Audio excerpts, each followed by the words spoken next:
January 23, 1947.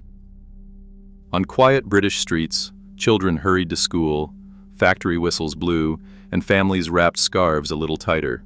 Winter as usual, or so it seemed. Everyday details: residential streets, commuters, families, factories. A calm tone, a subtle sense of threat. Beneath this routine lay the beginnings of a disaster. The coldest months in centuries were about to grip the nation for 55 relentless days, reaching temperatures below -20. No one realized how swiftly ordinary life would vanish, but no one saw what was coming. Snow began to fall and did not stop. By the end of January, each morning brought a fresh layer, covering rooftops, clogging alleyways, and settling into drifts along fences and hedgerows. The Met Office recorded snow somewhere in the country every day, an unbroken run that would last for 55 days. In towns and villages, people woke to find paths blocked, doors frozen shut, and familiar streets transformed into narrow corridors between high white banks. Temperatures dropped lower than most could remember. On some nights, the thermometer plunged below -21 degrees Celsius. Pipes froze solid. Icicles hung from guttering like glass knives. Cold crept into every corner, seeping through walls and under doors, numbing hands and stiffening boots. In the Cotswolds, snow piled so high that garden gates vanished. On the North Yorkshire moors, fields disappeared beneath a white silence that muffled every sound. Newsreels showed children tunneling through drifts to reach their schools, and farmers shoveling for hours just to free a single barn door. Each day, the snow deepened, and the world grew smaller. At first, people shrugged it off as another hard winter, but as the days stretched on, the weight of snow pressed down on roofs, on roads, on routines. It became an adversary, relentless and patient, settling in for a siege no one had imagined. In the heart of the city, traffic moved more slowly. Snowbanks pressed against the curbs, narrowing lanes until only a single car could pass at a time. Buses crawled along their routes, engines straining in the cold, while shopkeepers swept doorsteps in vain, the powder returning as quickly as it was cleared. Along the river, the Thames wore a jagged collar of ice that thickened with each bitter night. Barges sat trapped against the embankments, their hulls locked in place. On bridges, pedestrians paused to watch the flow of broken ice, a sight not seen in decades. In the suburbs, drifts rose shoulder-high along garden walls. Footpaths vanished beneath white ridges, and hedges disappeared entirely. Children tested the depth with sticks, finding only more snow beneath the crust. Milkmen and postmen struggled through waist-deep powder, deliveries delayed or abandoned altogether. Rural lanes twisted between frozen fields, the only tracks those left by a single cart or a lone walker. Every morning, the world seemed smaller. Windows frosted over from the inside, water pumps seized up, and the familiar sound of running water faded from kitchens and sculleries. By late January, the cold stretched beyond inconvenience. It pressed on the city's routines, slowed deliveries, and made the old ways of keeping warm feel suddenly inadequate. No one spoke yet of crisis, but the signs were everywhere. The river locked in ice, the silent streets, the snow that never melted. Beneath the stillness, pressure was building on transport, on supplies, on every system that kept daily life moving. The weather was not letting go. Coal piled high at the pit heads, but it might as well have been locked in a vault. The frost reached deep into the stockpiles, turning loose lumps into frozen blocks that no shovel could break. Railway wagons, 750,000 of them, sat idle on sidings, trapped by snowdrifts and ice. For days, trains could not move. Coal that powered the nation's homes and factories was stranded, just out of reach. In boardrooms and ministries, reports from the National Coal Board grew more urgent.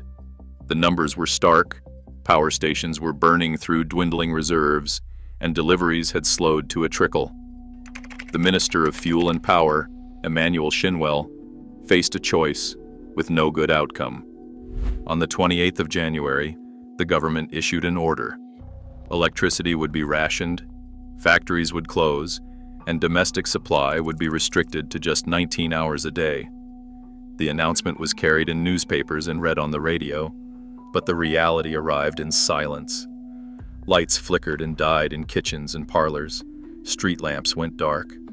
The hum of machinery faded from industrial towns. In some places, even the radio fell quiet. Broadcasts cut short to save what little power remained. The emergency measures were blunt and sweeping, but there was no alternative.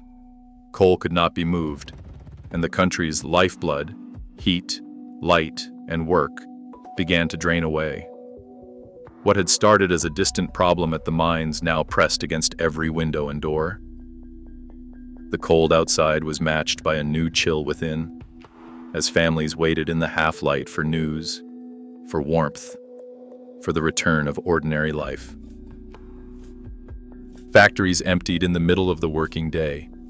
Sirens that once signaled shift changes now sounded for closures, echoing through streets lined with shuttered shop fronts. In the Midlands, thousands of workers filed home, their pay packets lighter with each passing week. Notices in factory windows spelled out the reality. Closed until further notice. No coal. Inside terraced houses and city flats, families gathered in the half-light. The electricity faded, then vanished altogether. Children read by candle, their breath rising in small clouds. In kitchens, mothers wrapped their youngest in scarves and extra jumpers, rationing the warmth from a single smoldering fire.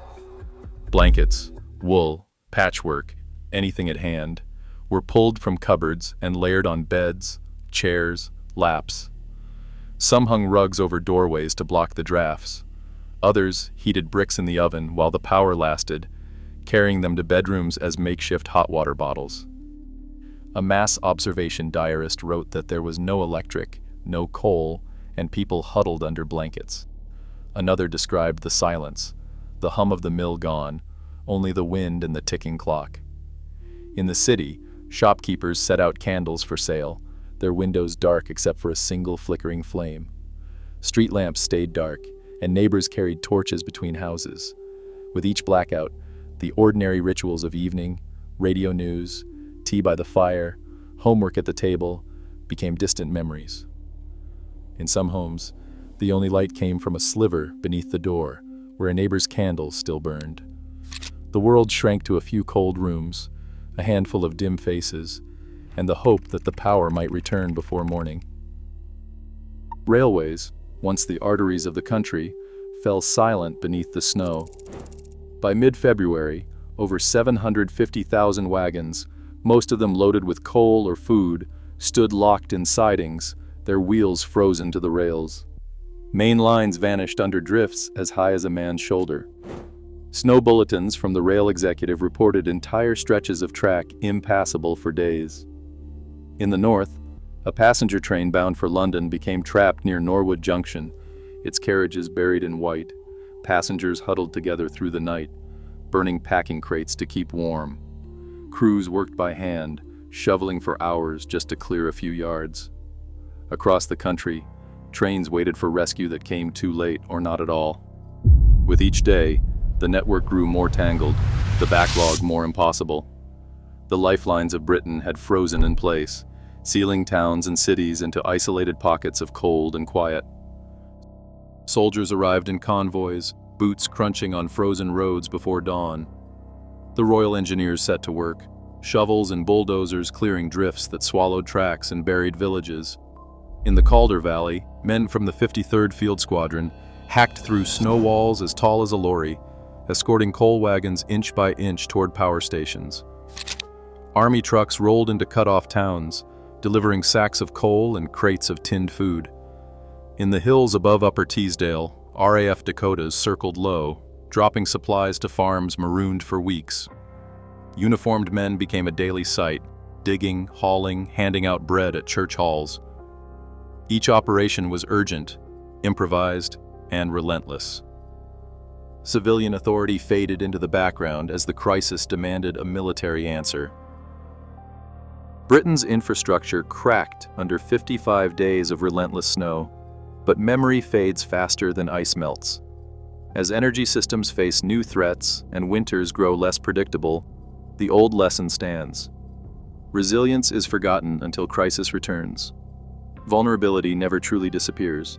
It just waits for silence to settle.